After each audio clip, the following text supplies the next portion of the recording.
معي الأخت أم فهد، تفضلي. السلام عليكم. عليكم السلام ورحمة الله. يا شيخ أنا تعبت قبل سنة. أنت إيش؟ تعبت قبل سنة. أيوة تعبتي يعني بس. عين. طيب. وتعبت يا شيخ لحد الآن أعاني منها. ما ترى بأس إن شاء الله يا أم فهد. تفضلي، وش الأعراض اللي عندك أم فهد؟ أعراض عندي خوف شديدة.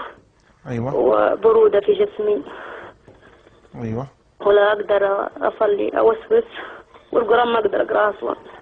أيوة. الوسوسة عندك وش طبيعة الوسوسة أم فهد؟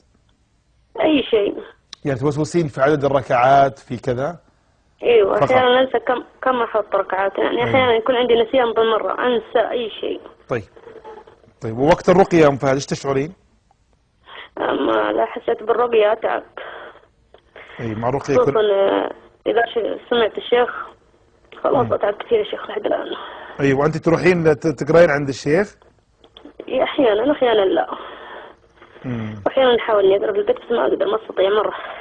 القرآن ما أشوف، أخذ صوت السطرين خلاص. أوقات إيش؟ عفوا. أقرأ أحيانا أروح للشيخ وأحيانا لا أقرأ في البيت، بس ما أشوف كثير. إيه لكن أنت تقدرين تقرين يا أم فهد في البيت؟ أقدر يعني بس مو كثير يا شيخ والله. أحيانا أشوف خلاص أحصل لي بصداع، أحس عيوني توجعني، ما أشوف القرآن مرة. طيب أنت إيش تشعرين؟ دائما مركز زي رجولي. أم ندى الآن تشعرين أم فهد عفوا، تشعرين بشيء الآن أنت؟ أيوه. إيش تحسين، ضيق ولا إيش؟ أحس بضيق، أحس إنه بيغمى علي. هذا من قبل بعد ما اتصلتي الآن ولا من قبل معك؟ لا أول ما سمعت صوتك على طول. هذا بس كنت تتابعين برنامج أم فهد من قبل حلقات سابقة؟ أيوه. ويجي عندك التعب هذا؟ يزيد التعب عندي ويزيد الخوف. ايوه ان شاء الله ما يكون الخير ام فهد، ما يكون. طبعا ايام رمضان مفترض هذه الايام تكون انت فيها قويه وتكثرين من قراءه القران وتكثرين من العباده والذهاب للمسجد. تروحين المسجد ام فهد ما عندك مشكله تدخلين؟ اروح المسجد بس المساجد بعيده، انا اضطر اني اجلس في البيت، بس المساجد ما. لكن اذا رحتي المسجد تشعرين براحه، تشعرين بتعب شديد او راحه؟ احس اني مرتاحه. ايوه. طيب ام فهد اقراي الفاتحه اسمعها منك الله يحفظك. تفضلي ام فهد. أعوذ بالله من الشيطان الرجيم. يا منعول يا كلب. يا أم فهد تعوذي من الشيطان. والله جيت عليك إني أمتع لي حيث عندك. أم فهد كلميني، اتركي عنك الخبيث هذا الخسيس سيندحر بإذن الله عز وجل. أم فهد. خبيث في عينك. اللهم المستعان، أعوذ بالله من الشيطان الرجيم. أعيذك بكلمات الله التامة من كل شيطان وهامة. أم فهد. أقول لك انطم. أخ سعد. الشيخ عبد الرحمن تقدرين. أخ سعد والله، أخ سعد والله سيدمرك كتاب الله وآيات الله عز وجل. القرآن العظيم لو أنزل على جبل. الثانية أقتل يعني، المرة الثالثة هي نهاية علي دي الكلب المنعول. الله المستعان، نستغفر الله نستغفر الله نستغفر الله ونتوب إليه. أم فهد. أقول لك انطم ولا أم فهد. أم فهد كلميني أم فهد. أم فهد بارك الله فيك تكلمي معي. أنا بدخلت فيها ومستحيل أطلع، طلعني مرتين وهذه الثالثة ومستحيل أتنازل أطلع منها مهما كان، أموت معها وما تنموت. ما تتقي الله عز وجل؟ ما تتقي الله عز وجل؟ أما تخشى أن هذا ظلم؟ ما تعرف أن هذا ظلم؟ ما تعرف أن الله عز وجل بالمرصاد؟ ما تعرف أن الله عز وجل حرم الظلم على نفسه وجعل بين عباده محرم؟ لا تفكر أنك بعيد في الرياضة أنك تنجح. قريب تسمع بوفاته ولا بحدا أطفال ميت. الله المستعان. فالله خير حافظا وهو أرحم الراحمين. فالله خير حافظا وهو أرحم الراحمين. فالله خير حافظا وهو أرحم الراحمين. تستمر إن شاء الله أم فهد على آية الكرسي بإذن الله عز وجل، ستكون صاعقة وتدمر كل عوارض خبيثة في جسدها. كل العوارض الخبيثة بإذن الله عز وجل تدمر بقوة إيمانك. أم فهد. نعم لا إله إلا الله حسبي الله ونعم الوكيل. أم فهد الله يحفظك ويشفيك، ما ترين بأس إن شاء الله تعالى. اللهم اسمع منك. أم فهد أنت كنت تشعرين بنفسك قبل قليل؟ لا يا شيخ. تذكرين الكلام اللي بدر منك قبل قليل أم فهد؟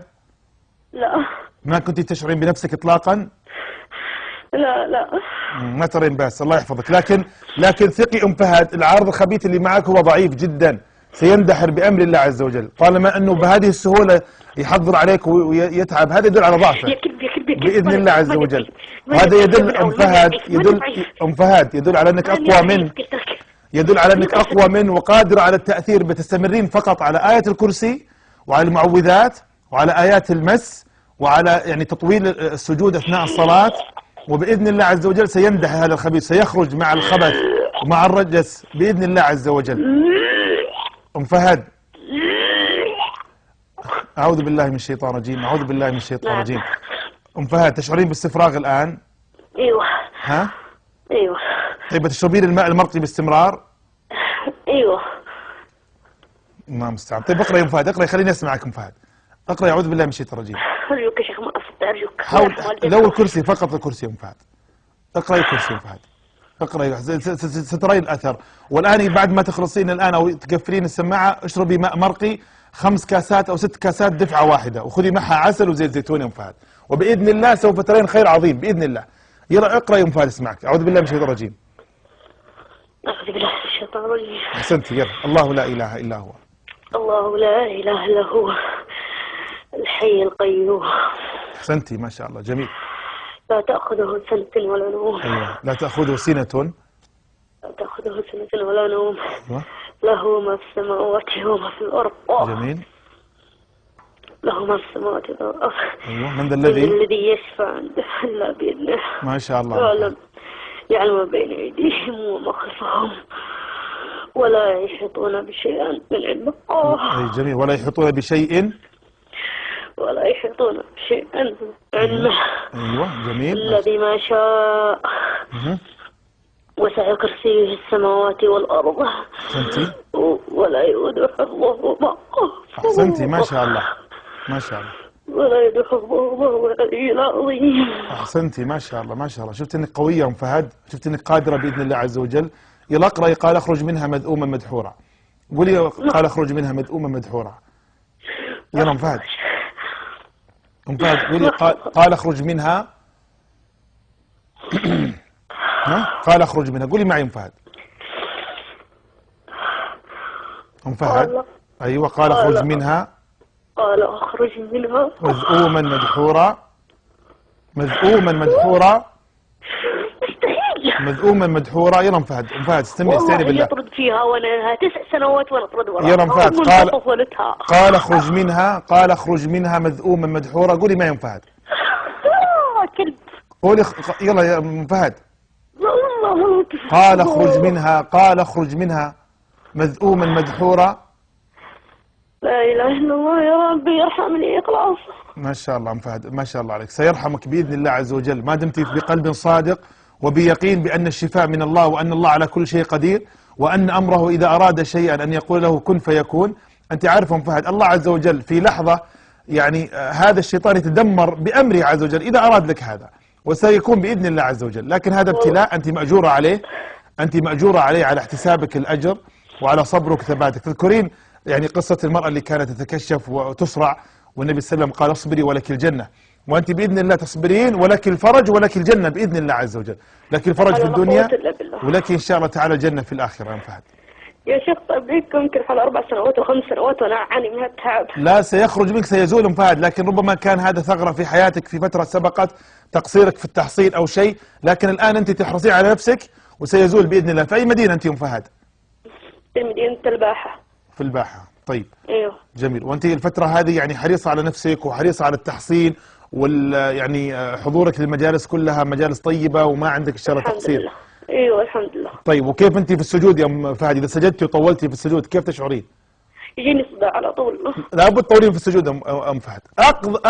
اعظم ما يؤذي هذا الخبيث السجود، التذلل لله عز وجل، العبودية، تحقيق العبودية لله عز وجل. الشياطين هدفهم الإغواء والصد وهم بطبيعتهم متمردون.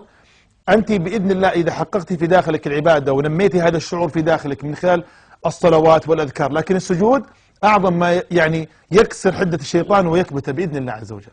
أدعو الله. أنا طولت في السجود يجيني صداع على طول في راسي. لا استمري يا أم فهد، استمري. هذا قد يكون المرة الأولى والثانية والثالثة فترة، ثم بعد ذلك بتشوفين أن السجود يعني سيكون هو راحة لك بإذن الله عز وجل. والله يا شيخ اني امتنعت ما عاد اقدر اروح للشيوخ، امتنعت مره ما عاد اقدر. لا يعني لما اشوف نضارب يقول زوجي ما تشوفين متضاربين، صعب هذا. الله المستعان، الله المستعان. لكن على كل حال انت اقراي في البيت ويقرا عليك زوجك، ياخذ الايات سواء من القناه او من بعض الكتيبات اللي موجوده في السوق، ويقرا عليك ايات الحسد وايات المس، وباذن الله عز وجل تشوفين خير عظيم باذن الله. ان شاء الله. طيب ام فهد خلي رقمك مع الكنترول وان شاء الله يتواصلون معك هم.